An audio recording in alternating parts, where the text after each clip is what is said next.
आज क्या दिवस है? आज राष्ट्रीय पंचायती राज दिवस है। किस दिन हम मनाते हैं? 24 अप्रैल। किस दिन? 24 अप्रैल। सर्वप्रथम भारत देश में राष्ट्रीय पंचायती राज जो है कहाँ पे लागू हुआ? कहाँ पे हुआ? कब हुआ? 2 अक्टूबर।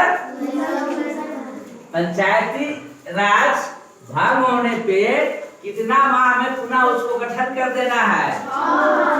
कितना? 6 माह में उसको क्या करना है? गठन कर देना है। पंचायती राज सूची का विषय है। किसका है? राज सूची का। और 73वां संविधान संशोधन, ठीक है, 73 बार संविधान में संशोधन किया गया और 11वीं अनुसूची में उसको लिखा गया, ठीक है, जो वर्णित है। पंचायती राज व्यवस्था त्रिस्तरीय है। क्या है? जिसमें मेरा मुखिया, पंचायत समिति, जिला परिषद, माने पंचायत, प्रखंड और जिला में काम करेंगे, ठीक है। ये बताओ, मुखिया का चुनाव लड़ने के लिए क्या क्या नियम शर्त है?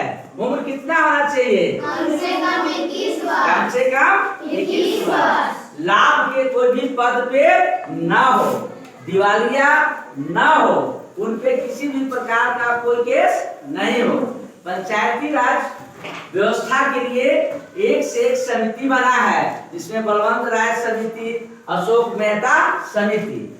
ये चीज को क्लास 6 के आज चैप्टर स्थानीय स्वशासन में पढ़ना है। कौन सा चैप्टर में? इसमें हम आज क्या पढ़ रहे हैं?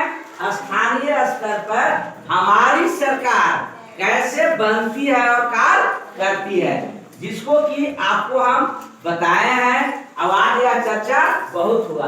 दूसरा पंचायती राज क्या है बताओ तो, पढ़ो, बोलो जल्दी। शासन व्यवस्था का वह स्वरूप जो ग्रामीण क्षेत्रों में निर्वाचित जनप्रतिनिधियों द्वारा संचालित किया जाती है, उसे पंचायती राज कहते हैं। झारखंड राज्य में विभिन्न पदों के लिए महिलाओं को 50% आरक्षण प्राप्त। झारखंड राज्य में 3 स्तरों पर कार्य करती है। हाँ, थैंक यू, बैठो। पंचायती राज जो मेरा है वह प्रत्यक्ष रूप से निर्वाचित प्रतिनिधियों के द्वारा, ठीक है, कार्य करती है। जो हमारा झारखंड में पंचायती राज व्यवस्था में 50% महिलाओं का आरक्षण है। कितना है? 50%। अब ग्राम स्तर पर पंचायती राज व्यवस्था का स्वरूप देखो। पहला मुखिया का 21 वर्ष उम्र, कहीं पे भी इन पे कोई केस दर्ज नहीं हो, घपला घोटाला का, ठीक है, दिवालियापन ना हो। दूसरा, मुखिया का चुनाव जो आप देखते हैं गांव घर में, आपके यहाँ के भी लोग हैं, जो जैसे आम चुनाव होता है एकदम निष्पक्ष मतदान के द्वारा मुखिया का चुनाव होता है। और मुखिया का काम जो है साफ सफाई, योजना बजट वार्षिक बनाना, गरीबों के हित में काम करना, पर्यावरण को संरक्षित करना, और मुखिया को निष्पक्ष और ईमानदार होना चाहिए। चलिए, अब उप मुखिया का जो चुनाव होता है ये वार्डों के द्वारा होता है। हर एक वार्ड सदस्य है ना, जिसको हम लोग जानते हैं, वार्ड सदस्य मिलकर के उप मुखिया का चुनाव करता है। और जिस दिन मुखिया नहीं रहते हैं उस दिन उनका कार्यवाही और बैठक उप मुखिया करता है। वार्ड सदस्य क्या है? वार्ड सदस्य जो हर एक मोहल्ला में है, उनके द्वारा अपने मोहल्ला के बात को मुखिया के सहमति से काम करवाना। समझ में आ रहा है बात? पंचायत सेवक भी देखिए इसका एक अंग है। जो सरकार के व्यक्ति रहते हैं, यदि मुखिया जी पढ़े लिखे नहीं है, उतना नहीं है, तो वह सचिव कहलाता है, जो कार्य करता है। यह सरकार का आदमी है, सचिव के पद पर। मुखिया का यह एक सहयोगी अंग है, जो सारा विभाग का लिखने पढ़ने का काम करता है।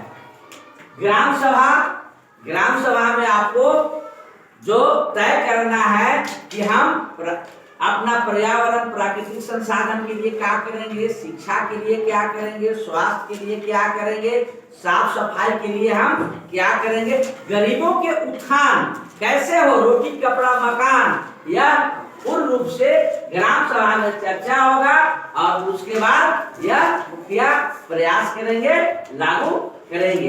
यानी आप ये समझो, सबसे पहले छोटा इकाई देखो, वार्ड से क्या बना, पंचायत, पंचायत के बाद क्या आया, प्रखंड, प्रखंड में मेरा क्या है, पंचायत समिति, और जिला में जिला परिषद। हमारा एक टोला, जैसे मान लो हम पतरिया के बिचरा खोरी के हैं, वहां का बात भारत सरकार तक भी पहुंचाना हो तो यही एक मेरा चैनल है। यह गांव का इसीलिए है स्थानीय स्वशासन सरकार है। बच्चों, जितना आज आप लोगों को बताया है सभी चीज को याद करके आइएगा। किसी भी आप एग्जाम में जाएंगे इस टॉपिक से, स्थानीय स्वशासन जो आप पढ़ रहे हैं, सामाजिक और राजनीतिक व्यवस्था का निश्चित तौर पे आएगा। हम आपको जितना भी पढ़ा रहे हैं, जैसे देखो वो हर एक एग्जाम में आएगा, कहीं भी तुम जाओगे, इसलिए पूर्ण रूप से आपको याद करना है।